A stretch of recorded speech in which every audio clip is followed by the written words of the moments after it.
The conflict has entered a new and decisive phase, marked by a series of Ukrainian military operations that have struck at the very heart of Russia's warfighting capacity. In a coordinated campaign spanning the past 72 hours, Ukrainian forces have executed a devastating long-range strike on a critical Russian oil refinery, launched a precision drone operation that obliterated a logistics hub valued at over $1 billion, and secured significant territorial gains on the ground with the liberation of 4 regions. In a development that speaks to the shifting morale on the front lines, reports have also emerged of entire Russian units surrendering en masse, unable to withstand the combined pressure of Ukraine's evolving battlefield strategy. These events, taken together, represent a fundamental shift in the momentum of the war, with implications that will reverberate across the global energy market, the geopolitical landscape, and the internal stability of the Russian Federation. The first major development in this series of operations unfolded in the early morning hours of March 25th, when Ukrainian long-range drones struck the Ryazan oil refinery, one of Russia's largest and most strategically vital petrochemical facilities. Located approximately 150 kilometers southeast of Moscow, the Ryazan refinery is a crown jewel of Russia's energy infrastructure. It processes roughly 17 million tons of crude oil annually, accounting for a significant percentage of the country's total refining capacity. The facility supplies gasoline, diesel, and jet fuel to central Russia, including the Moscow region, and is a critical node in the supply chain that fuels the Russian military. According to satellite imagery and open-source intelligence analyzed by independent military observers, the strike caused a massive fire that engulfed a primary processing unit, specifically an atmospheric distillation column. This type of damage is not easily repaired. Atmospheric distillation is the first and most fundamental step in the refining process. Crude oil is heated and separated into its basic components. Without this unit, the entire refinery's output is severely compromised. The fire burned for over 24 hours, with Russian emergency services struggling to contain it. The attack utilized a new generation of Ukrainian long-range drones, reportedly capable of flying over 1,000 kilometers while evading Russian air defense systems. This was not a one-off hit-and-run attack. It was a meticulously planned strike designed to cause sustained, long-term damage to a facility that is essential for both the Russian civilian economy and its military logistics. This strike on Ryazan is not an isolated incident. It is part of a sustained Ukrainian campaign to systematically dismantle Russia's energy infrastructure, which serves 2 critical functions. First, it is the primary source of revenue for the Kremlin's war budget. Second, it is the logistical backbone that supplies fuel to Russian tanks, aircraft, and transport vehicles operating in Ukraine. By targeting refineries deep inside Russian territory, Ukraine is aiming to starve the Russian war machine of the fuel it needs to continue its offensives. The Ryazan refinery, given its location and capacity, is arguably the most significant energy target struck to date. Simultaneously, Ukrainian forces launched a separate, equally audacious operation targeting a Russian logistics hub in the occupied territories of southern Ukraine. This facility, which Ukrainian intelligence identified as the central supply node for Russian forces operating in the Zaporizhia and Kherson directions, was valued by military analysts at approximately $1.3 billion. It served as a massive ammunition depot, a fuel storage center, and a repair facility for armored vehicles. It was the logistical heart of Russia's defensive line in the south, a sprawling complex designed to sustain tens of thousands of troops and hundreds of armored units.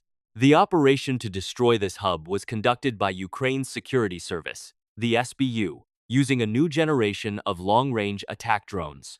The drone, which military experts have described as a larger, more advanced version of the Sea Baby maritime drones used in the Black Sea, was deployed from a launch site deep within Ukrainian-held territory. It traveled over 700 kilometers, flying at low altitudes to avoid radar detection, before arriving at the target. The drone was equipped with a sophisticated guidance system, allowing it to navigate complex terrain and evade electronic warfare countermeasures. Upon reaching the facility, the drone executed a precision strike on the central ammunition storage bunker. The resulting explosion was captured on infrared satellite imagery, which showed a thermal signature so large it was visible from space. The blast created a mushroom cloud that rose hundreds of meters into the air, followed by a series of secondary explosions as the stored ammunition detonated in a chain reaction. The facility was completely obliterated. The destruction of this logistics hub has created a critical vulnerability in Russia's southern front. Without this central supply node, Russian forces are now forced to rely on longer, less efficient supply lines from the rear, making them more vulnerable to interdiction and limiting their ability to launch sustained offensive operations. A senior Ukrainian military official, speaking on condition of anonymity, described the operation as a surgical removal of the logistical capacity that allowed Russian forces to maintain their defensive positions. While these long-range strikes were taking place behind enemy lines, Ukrainian ground forces were achieving their own significant victories. After months of grinding positional warfare, Ukrainian units launched a coordinated series of counterattacks that have resulted in the liberation of 4 strategically important regions. These gains were not made through the massive armored offensives of 2023, but through a more sophisticated approach that combined small unit infantry tactics, extensive drone reconnaissance, and precision artillery strikes to systematically degrade Russian defensive positions before the infantry advanced. The first of these liberated areas is located in the Donetsk region, near the strategic town of Vuhledar. Ukrainian forces have reclaimed a significant swath of territory south of the town, pushing Russian units back from positions they had held since the early days of the invasion. This advance relieves pressure on Ukrainian defensive lines and creates a staging area for potential future operations toward the key Russian-held city of Donetsk. The second area of liberation is in the Zaporizhia region, where Ukrainian forces have advanced in the direction of the vital railway junction at Tokmak. This railway is the primary logistical artery supplying Russian forces in the south. By advancing toward it, Ukrainian forces are threatening to cut the main supply line for the entire Russian grouping in Zaporizhia and Kherson. The third region liberated is in the Kharkiv direction, north of the city. Ukrainian forces have reclaimed territory that Russian units had captured during their renewed offensive in the area earlier in the year. This push has pushed Russian forces back beyond the Oskil River in several sectors, re-establishing a natural defensive barrier that complicates any future Russian advance toward Kharkiv. The fourth and most significant liberation occurred in the Kherson region, on the eastern bank of the Dnipro River. Ukrainian forces have successfully established and expanded a bridgehead across the river, securing a foothold in an area that Russian forces had considered relatively safe. This bridgehead threatens to unravel Russia's entire defensive line along the Dnipro, potentially forcing a large-scale Russian withdrawal from the western bank or a costly battle to contain the Ukrainian advance. The ground gains are particularly significant because they have been accompanied by a dramatic shift in the morale of Russian forces. Reports from the front lines, corroborated by intercepted communications and prisoner exchanges, indicate that a growing number of Russian soldiers are choosing to surrender rather than fight. The Ukrainian government has reported that in the past week alone, over 400 Russian soldiers have surrendered to Ukrainian forces, a number that represents a significant uptick from previous months. Many of these surrendering soldiers are reportedly from newly formed units that were rushed to the front with inadequate training, poor equipment, and little understanding of the operational situation they were being thrust into. The Ukrainian military has capitalized on this shift by expanding its I Want to Live hotline, a 4-hour service that provides Russian soldiers with instructions on how to safely surrender. The project, which began as a small-scale initiative, has grown into a sophisticated operation that includes a dedicated telegram channel, a call center, and leaflets dropped over Russian positions. Ukrainian officials report that calls to the hotline have increased by over 300% in the last month. One captured Russian soldier, interviewed by Ukrainian media, stated that he surrendered because his unit had been abandoned by its command, had run out of food and ammunition, and had been told by his officers that they would be shot if they retreated. "We were left to die," he said. "When I saw a Ukrainian drone dropping a leaflet with a phone number, I called it." The combination of these events, the refinery strike, the destruction of the logistics hub, the territorial gains, And the mass surrenders is creating a cascade of consequences that extend far beyond the immediate battlefield. The attack on the Ryazan refinery has immediate and significant economic implications. Russia is the world's third-largest oil producer, and its refining capacity is a critical component of both its domestic economy and its ability to export petroleum products.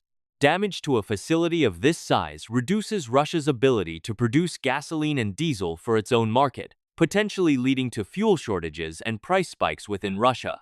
This creates domestic economic pressure that the Kremlin can ill afford as it attempts to maintain public support for the war. For global energy markets, any disruption to Russian refining capacity has the potential to tighten global supplies of diesel and gasoline, contributing to price volatility that affects consumers worldwide.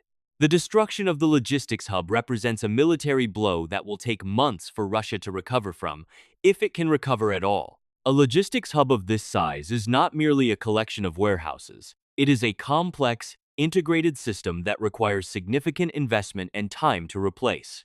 The ammunition stored there was likely accumulated over years, representing a substantial portion of Russia's operational reserves in the southern theater. Without these reserves, Russian forces are forced to ration ammunition, limiting their ability to conduct artillery bombardments, which have been a cornerstone of their tactical approach throughout the war. This shortage of ammunition, combined with the loss of fuel reserves and repair facilities, fundamentally degrades the combat capability of Russian units in the region. The political implications of these events are equally profound. For the Kremlin, the successful strikes on targets deep inside Russian territory are a direct challenge to its narrative of control and security.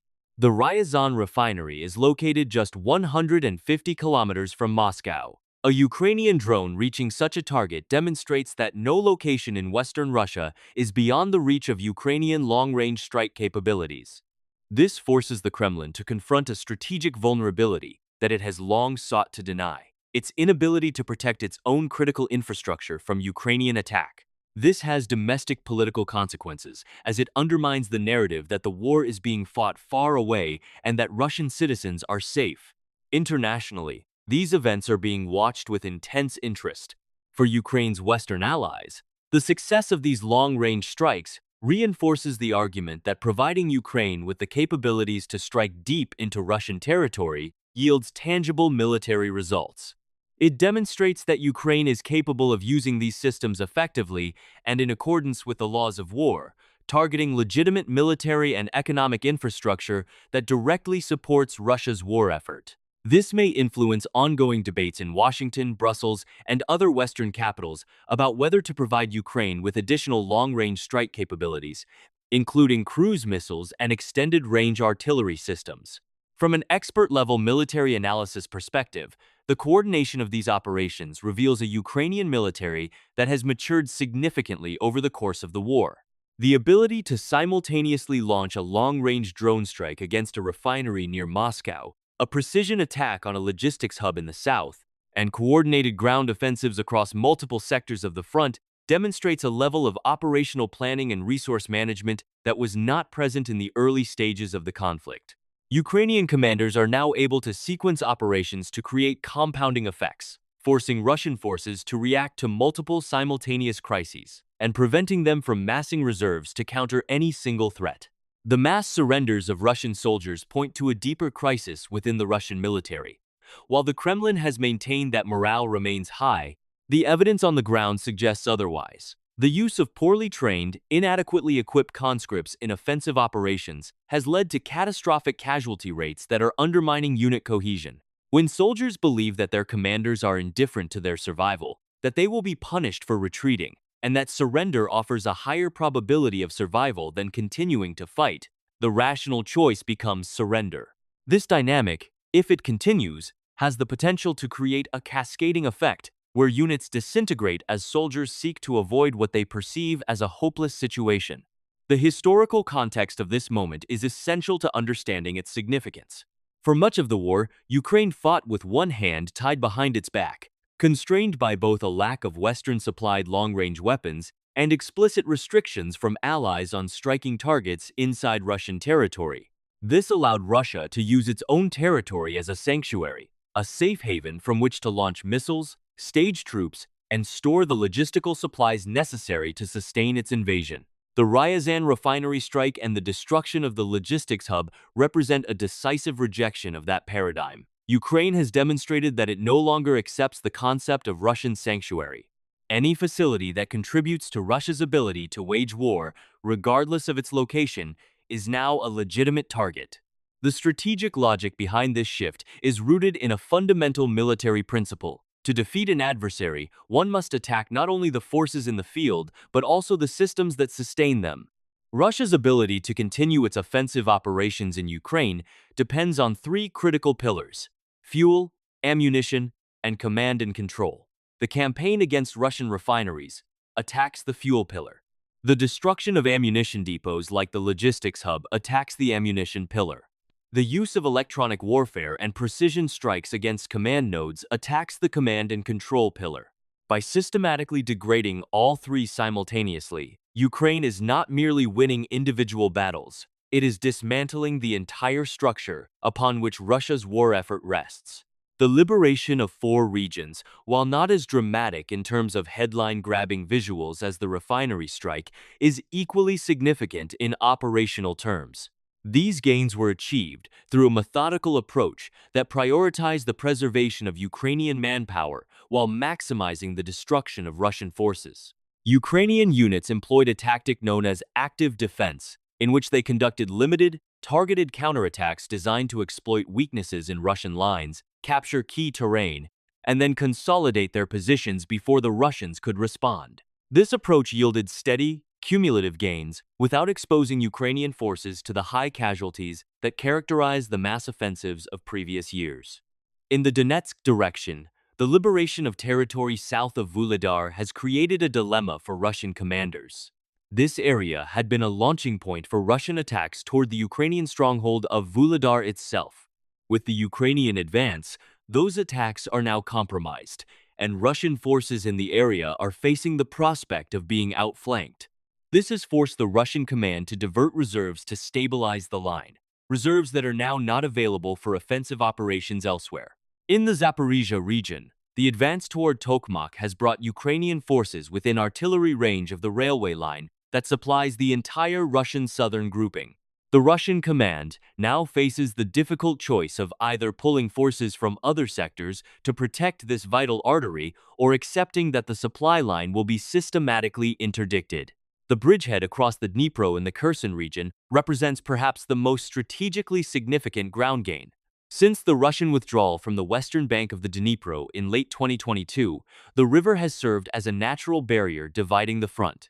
Russian forces on the eastern bank had enjoyed a degree of safety, protected by the river and by the difficulty of mounting an amphibious assault. The establishment of a Ukrainian bridgehead changes this calculus entirely. From this foothold, Ukrainian forces can now threaten to expand their presence on the eastern bank, potentially forcing a broader Russian withdrawal to avoid being cut off. The psychological impact on Russian forces in the area is significant. For over a year, they believed the river protected them. That belief is now shattered. The economic consequences of the refinery strike extend beyond immediate fuel shortages. The Russian economy has been operating under an increasingly strained war footing for over 3 years. Sanctions have limited Russia's ability to import critical components for its energy industry. Skilled workers have been mobilized or have fled the country. The cumulative effect is that Russia's energy infrastructure is aging and becoming more brittle. A strike that damages a critical component of a refinery can now cause disruptions that take months, not weeks, to repair. This fragility means that a sustained campaign of strikes against Russian refineries has the potential to cause long-term, structural damage to Russia's energy sector, reducing its output permanently and eroding one of the last pillars of its economic resilience. The mass surrenders of Russian soldiers are perhaps the most telling social indicator of the war's trajectory. Surrender is not a decision made lightly by soldiers in any army. It typically occurs when soldiers perceive that their situation is hopeless, that their leadership has abandoned them, and that the alternative death or severe injury is worse than captivity. The increasing numbers of Russian soldiers choosing to surrender suggest that these conditions are becoming widespread within the Russian military. The Ukrainian "I Want to Live" hotline has become a lifeline for these soldiers, offering them a way out that does not involve dying in a trench for a cause they may no longer believe in. The existence of this hotline and its growing usage is a powerful indicator of the morale differential between the two armies. International reactions to these events have been measured but significant. The United States Department of Defense issued a statement noting that Ukraine has the right to conduct military operations against legitimate targets in self-defense without explicitly endorsing or condemning the strikes on Russian soil. European Union Foreign Policy Chief Josep Borrell stated that the attacks demonstrate Ukraine's determination to defend itself and its capacity to do so effectively. The statements from Western capitals reflect a careful balancing act. Support for Ukraine's right to self-defense, without publicly escalating rhetoric that could be interpreted as direct involvement in strikes on Russian territory. NATO military officials, speaking on background, have acknowledged that the Ukrainian campaign against Russian logistics and energy infrastructure is having a tangible effect on the battlefield. The alliance has long emphasized the importance of targeting an adversary's sustainment capabilities, and Ukrainian commanders have incorporated this principle into their operational planning. The destruction of the logistics hub in the south is being studied by NATO military analysts as a case study in the effective use of long-range precision strike capabilities. It demonstrates that with adequate intelligence, targeting, and the right delivery systems, a single strike can have effects that ripple across an entire theater of operations.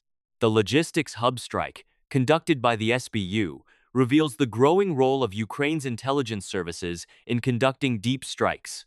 The SBU has developed a parallel military capability that operates alongside the conventional armed forces, allowing Ukraine to conduct more operations simultaneously and to target different types of facilities using different operational concepts. The SBU's drone program has focused on developing systems capable of striking high-value, heavily defended targets, and the destruction of the $1.3 billion logistics hub is the most significant success of that program to date. The strike also demonstrates the quality of Ukraine's intelligence collection. Identifying a facility of this size, confirming its purpose, and planning a strike that would achieve maximum effect required detailed intelligence, likely combining human sources, signals intelligence, and satellite imagery. The political trajectory of the war is also shifting. The success of Ukrainian strikes inside Russia is changing the domestic political calculus within the Kremlin. For 3 years, the Russian leadership has attempted to insulate the population from the war, portraying it as a distant operation with minimal impact on daily life. The attacks on the Ryazan refinery and the ongoing internet disruptions in Moscow make that insulation impossible. As the war becomes more tangible to ordinary Russians, the Kremlin faces the difficult task of managing public opinion while continuing to prosecute a war that is increasingly unpopular. The regime's options are limited. It can escalate further, potentially including a new wave of mobilization that would be deeply unpopular, or it can seek a way to freeze the conflict, which would require accepting territorial losses that it has previously ruled out. After months of grinding defensive operations, they are now seeing the results of their efforts in the form of liberated territory, captured enemy soldiers, and the systematic dismantling of Russian military capabilities. This provides a powerful morale boost that can sustain them through the difficult fighting that lies ahead. For Russian soldiers, the situation is increasingly grim. Those who survive are facing supply shortages, degraded command, and the knowledge that their own territory is now vulnerable. The option of surrender, facilitated by Ukrainian hotlines and humane treatment in captivity, is becoming an increasingly attractive alternative to dying in a war that many now understand they cannot win. As this report concludes, the situation remains highly fluid. The strikes on the Ryazan refinery and the logistics hub are not isolated events, but part of a coordinated Ukrainian campaign that is reshaping the war. The territorial gains and mass surrenders of Russian soldiers are indicators of a broader shift in momentum. The coming days and weeks will likely see continued Ukrainian operations against Russian energy infrastructure, further ground advances, as Russian defenses are stretched thin, and more Russian soldiers choosing to surrender rather than fight. The war has entered a new phase, one in which Ukraine is increasingly able to dictate the terms of engagement, striking where it chooses, when it chooses, and with effects that Russia is struggling to counter. The full consequences of these developments will unfold over time, but one thing is already clear. The strategic landscape of this conflict has fundamentally changed.